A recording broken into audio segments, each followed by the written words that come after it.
Hi friends, welcome to fun with numbers. ఇక్కడ ఒకసారి చూడండి. క్వశ్చన్ చూడండి. 1.1010100010001000 అనే సంఖ్యనంట ఏంటి అని అడుగుతున్నాడు.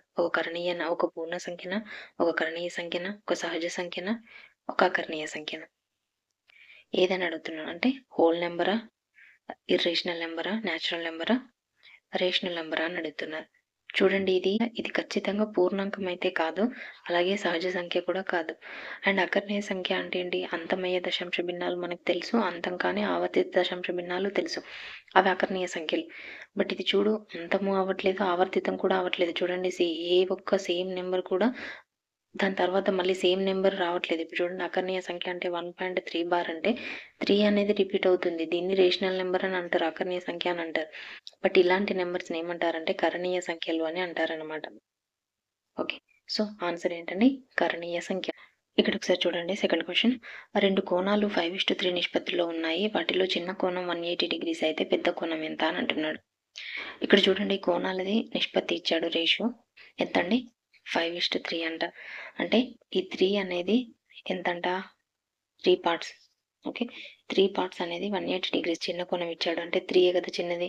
3 పార్ట్స్ 180 డిగ్రీలు అంటే 1 పార్ట్ ఎంత అవుతుందండి? 60 డిగ్రీస్ అవుతుంది. 1 పార్ట్ 60 డిగ్రీస్ అంటే మనకి పెద్ద కోణం అడిగారు కదా. సో 5 into 60 300 అనేది మనకి ఆన్సర్ అవుతుంది. సెకండ్ ఆప్షన్ అనేది ఆన్సర్ అనమాట. చాలా సింపుల్ క్వశ్చన్. థర్డ్ క్వశ్చన్ చూడండి. ఈ కింది సంఖ్యలలో ఏది 3చే నిశేషంగా భావించబడుతుంది అంటే 3తే డివిజిబుల్ అయ్యే నెంబర్ ఏది అని అంటున్నాడు. ఇక్కడ కింద మీకు డివిజిబిలిటీ రూల్స్ తెలుసా అండి? తెలియాలండి కంపల్సరీ.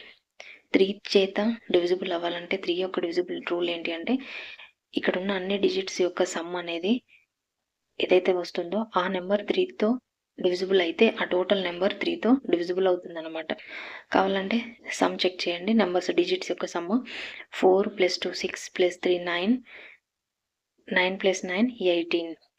18 అనేది 3తో డివిజిబుల్ అవుతుంది. సో మనకి ఫస్ట్ ఆప్షనే ఆన్సర్ అవుతుంది. ఇక్కడ చూడండి, ఫోర్త్ క్వశ్చన్.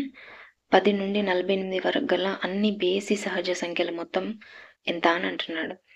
ఇక్కడ చూడండి, ఆడ్ నెంబర్స్ 10 to 48 వరకు ఉన్న ఆడ్ నెంబర్స్ యొక్క సమ్ అడుగుతున్నారు. ఆప్షన్స్ కూడా ఇచ్చారు. మనకి ఆడ్ నెంబర్స్ యొక్క సమ్కి ఫార్ములా ఏంటి అంటే n² అండి. ఓకే, మనకి ఈవెన్ నెంబర్ ఇదేమో ఆడ్ నెంబర్స్. ఈవెన్ నెంబర్స్ యొక్క సమ్ అయితే మాత్రం n into n+1 అనమాట.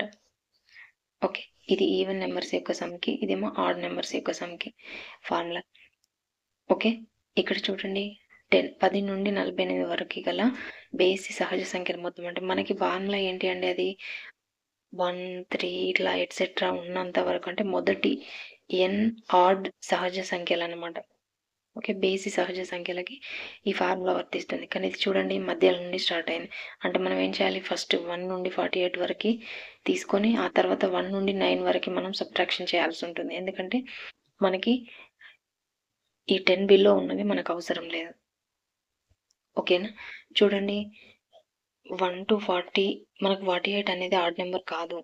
సో మనం 47నే ఆడ్ నెంబర్ కాబట్టి 47 తీసుకుందాం. 1 to 47 ఎన్ని ఆడ్ నెంబర్స్ ఉన్నాయి అంటే మనం చెక్ చేయాలి. మనకి ఫార్ములా తెలుసు కదండి, 47 లాస్ట్ మైనస్ ఫస్ట్.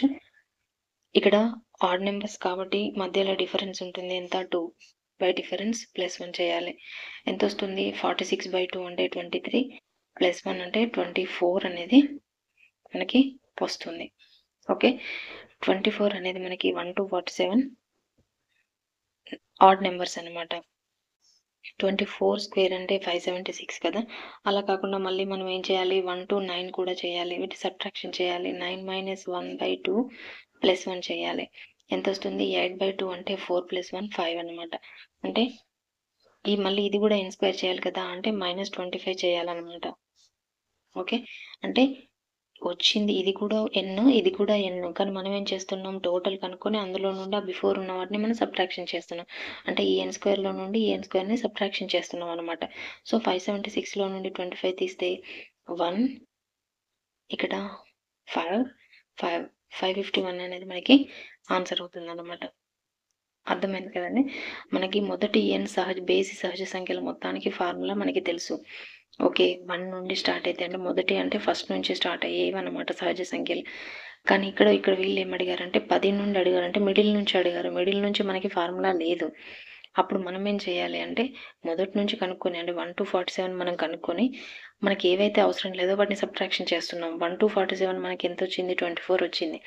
అందులో నుండి మనకు 1-9 మనకు అవసరం లేదు. అది మనం సబ్ట్రాక్షన్ చేసామన్నమాట. అర్థమైంది కదండి. నెక్స్ట్ క్వశ్చన్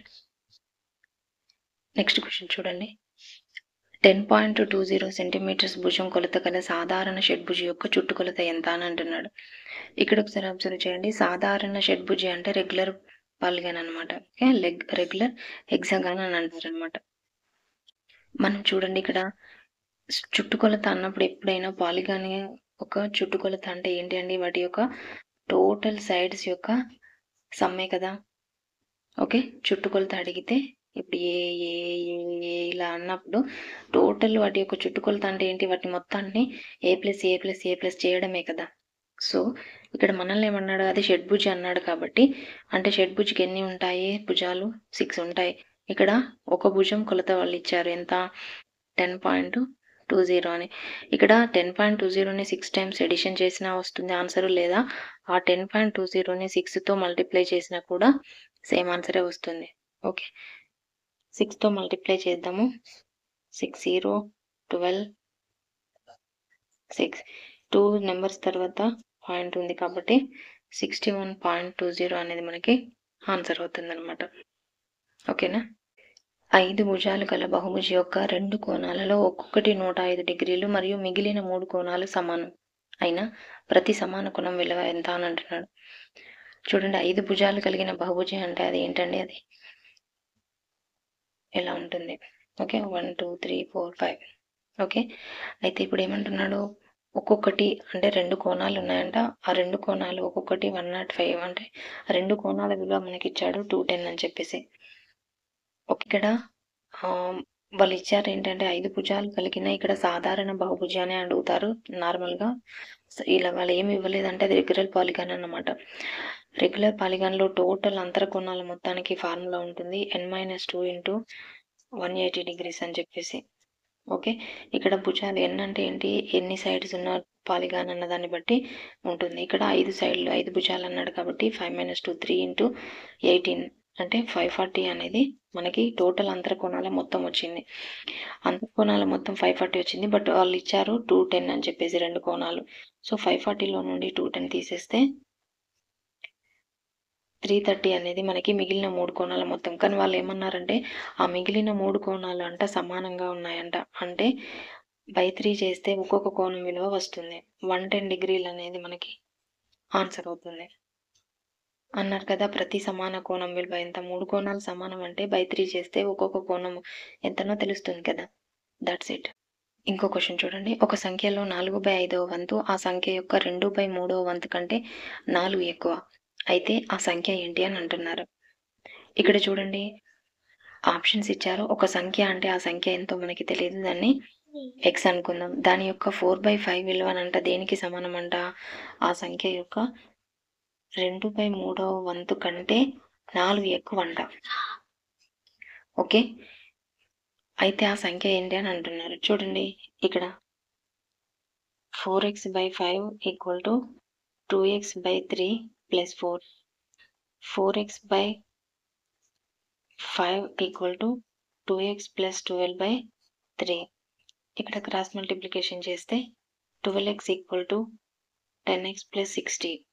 ఈ 10 ఇటు వస్తే 2x = 60, x = 30. సో మనకి ఆప్షన్ 2 అనేది ఆన్సర్ అనమాట. అర్థమవుతున్నాయి కదండి.